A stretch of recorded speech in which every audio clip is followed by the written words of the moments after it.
আজকে বৃহস্পতিবার, ছেলের পরীক্ষা শেষ, তো চলে যাচ্ছি ঢাকা।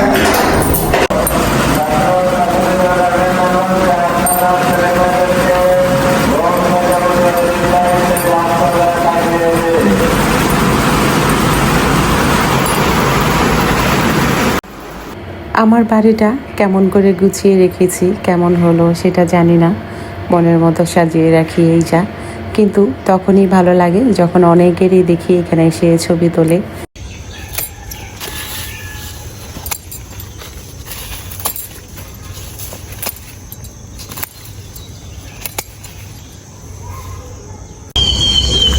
এই যে এখানে একটা লতা গাছ আছে, এই গাছটার মধ্যে বল্লার চাক, এই জায়গাটা।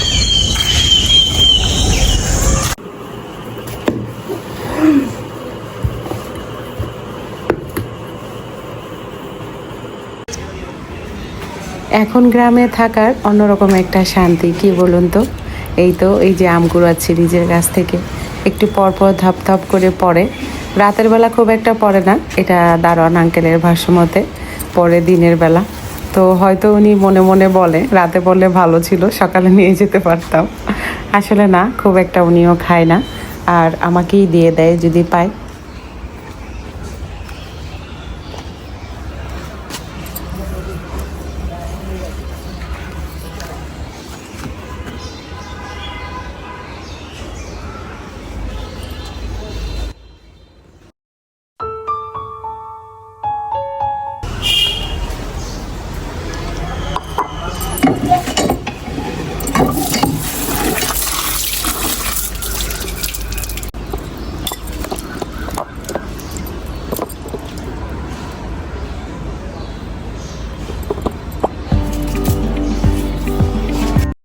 আমটা যেহেতু পাকা, তার পিউরিটা বের করে নিলাম, তার সাথে 2 চামচ গুঁড়া দুধ, চামচটা অবশ্য বড়, আর পরিমাণ মতো চিনি, সাথে সামান্য একটু লবণ দিয়েছি যেন টেস্টটা মেজারমেন্টটা ঠিক থাকে।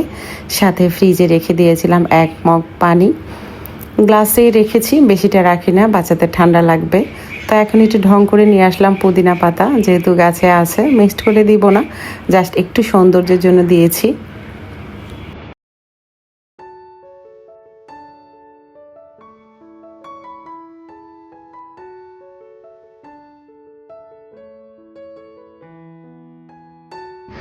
গতকাল নূর এসেছিল, তো এখন নূরকে নিয়ে খেয়ে নিব, খুব মজা হয়েছে। আসসালামু আলাইকুম মাই ইউটিউব ফ্যামিলি, কেমন আছেন সবাই? আই হোপ সবাই ভালো আছেন। আলহামদুলিল্লাহ, আমরাও সবাই ভালো আছি। মাই ভিলেজ লাইফ আয়েশা চ্যানেলে সবাইকে স্বাগত। দূরেও কাছে যে যেখান থেকে দেখছেন প্রত্যেককে জানাচ্ছি আন্তরিক শুভেচ্ছা অভিনন্দন।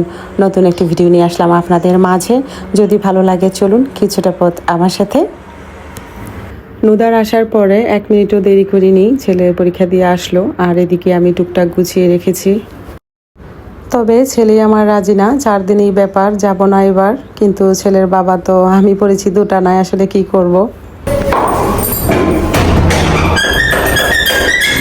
আজকে বৃহস্পতিবার, ছেলের পরীক্ষা শেষ, তো চলে যাচ্ছি ঢাকা।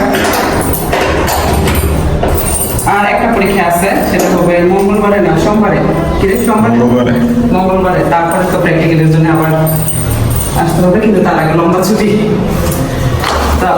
সবাই পরীক্ষা যেন ভালো হয়, আবার সহি সালামতে যেন আসতে পারি।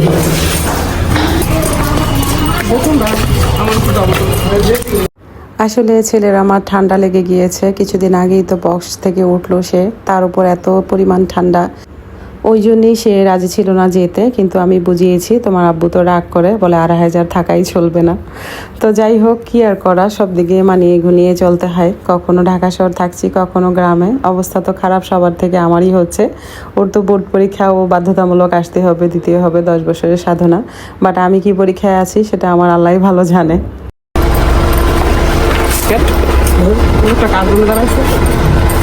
সোয়েটার কানটা কার বাড়ি? তুমি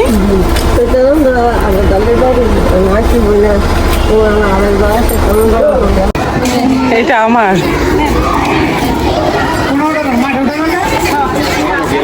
হাই বলো, হ্যালো, হাই বলো, বলো আমার চ্যানেল আছে, ইউটিউব চ্যানেল আছে, হাই বলো।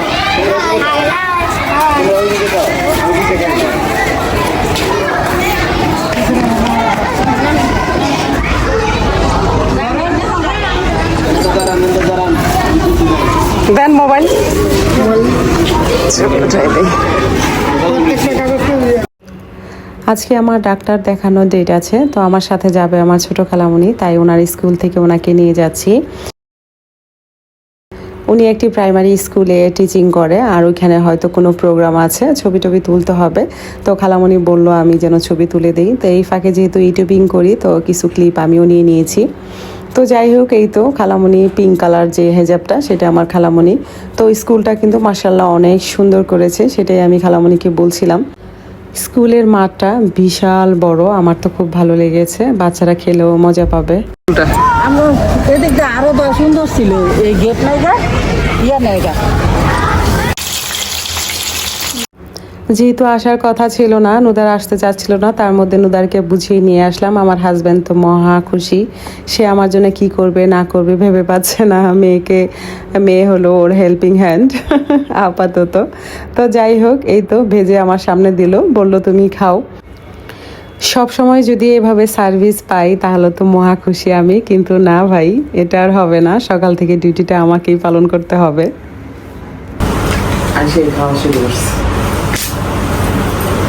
দুইটা বরাবর মতো আমার পছন্দ। তো এখন দেখলাম ফ্রিজে দই আছে, কিন্তু লোভা সামলাইতে পারলাম না, একটু খেয়ে নিই।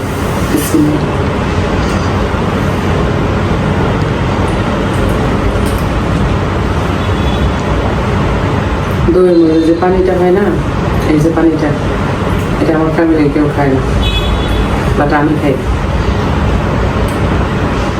আমার ভালো লাগে।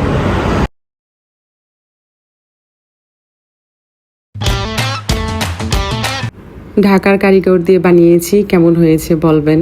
আমার তো বেশ পছন্দ হয়েছে, নর্মালের মধ্যে মানে সিম্পলের মধ্যে গর্জিয়াস বলে না, সেটাই লাগছে আমার কাছে।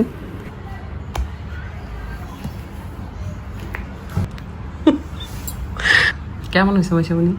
সুন্দর হয়েছে অনেক। যাই হোক, একটা সময় স্বপ্ন ছিল যে এই স্বর্ণের পরবো, তো আজকে সেই স্বপ্ন পূরণ হলো। তো অনেকেই হয়তো জানতে যাবেন এখানে কতটুকু আছে, 5 আনা কয় রত্তি যেন, আসলে মনে নাই, মেমোটা আছে ইয়েতে। তো আর এটার দাম পড়ছে আপনার এই যে 50,200 টাকার মতো আর কি। তো যাই হোক, কেমন হয়েছে জানাবেন আমার রিংটা। আর হ্যাঁ, যে পাথরটা প্রবাল পাথর, তখন সেই সময় কিনছে এটা 5,000 টাকা করে। তবে আমার এক আন্টি আছে, সে গেছে কিনতে, তার কাছে নাকি 10,000 চাইছে। তো এখন হয়তো 10,000 হয়ে গেছে, আমি জানি না, কিন্তু আমি 5,000 দিয়ে যখন নিয়েছিলাম। তো ওভারঅল বুঝতেই পারছেন, এটা আমার শখের ছিল। তো আরও একটি শখ পূরণ করলাম, আমার ইচ্ছা পূরণ করলাম। আমার এক বান্ধবী আখি, ও বলতেছে তুমি তো পরপর তোমার শখগুলো পূরণ করছো। তো ওর সাথে মোবাইলে কথা হয়েছে, তো ওকে এটা অবশ্য আমি কক্সবাজার যে প্যারাসিলিং করছি সেজন্য বলেছে। তা আসলে আখি, তুমি যদি শুনে থাকো তোমাকে বলছি, এখন যদি শখ পূরণ না করি কখন করবো ভাই? ছেলে বিয়ে করালে বা আমি আরও বয়স হয়ে গেলে আর বেঁচেই হয়তো থাকবো না। কথায় আছে না যে মানুষ যখন সুখে পড়ে তখন পৃথিবীতে থাকে না, এমনও হতে পারে। যে ভিডিওগুলো দেখবে আর বলবে সে তো বলছিল, তাই না? বন্ধুরা, আমার ভিডিও যদি আপনাদের ভালো লেগে থাকে তাহলে অবশ্যই লাইক কমেন্ট শেয়ার করবেন, পাশে থাকা বেল আইকনটি ক্লিক করে দিবেন যেন নেক্সট ভিডিও পোস্ট করার সাথে সাথে নোটিফিকেশনটি পেয়ে যান। ভালো থাকবেন, সুস্থ থাকবেন, নিরাপদে থাকবেন, পরিবারকে সময় দিবেন, আর হ্যাঁ, অবশ্যই পজিটিভ থাকবেন। আজকের মতো এখানেই রাখছি, দেখা হবে নতুন কোনো ভিডিওতে। আল্লাহ হাফেজ।